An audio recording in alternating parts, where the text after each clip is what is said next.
বাবা আমি বলতেই পারছি না, আমার গরুগুলো বিক্রি হোক, আমার ছেলেটা যাতে বেঁচে থাকে সেই চেষ্টা করো। গরু যাতে বিক্রি না হয়, আমার ছেলে মরে না। আমার এই 3টে গরু আছে, এই নিয়ে আমি খাওয়া দাওয়া করি বা এদের খেতে দিতে পারছি না। এই প্রতিবন্ধী স্বামী নিয়ে আমি সবসময় মাঠে ঘাটে এদেরকে দেখে যা রোজগার করেছি জন খেটে সব ওদের খাইয়ে দিয়েছি। এখন আমার কোনো নিরুপায়, একদম আর খাওয়ার কোনো উপায় নেই কো। আমি দিন রাত এদের চিন্তায় মাথা ঘুরছি, আমি আর উঠতে পারছি না কো।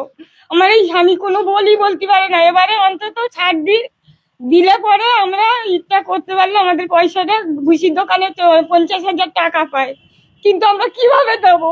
কোনোভাবে দেওয়ার আমাদের লাইন নেই তো। এই একটা ছেলে, এর এই লেখাপড়া কিচ্ছুই আর হয় না। তাছাড়া আমরা আর কি করে খাবো? এই মাঠের ঘাস কেটে এনে খাইয়েছি, আজকের এই দিয়েছি, ভুসি কেনা পয়সা নেই, কিভাবে দেবো আমরা?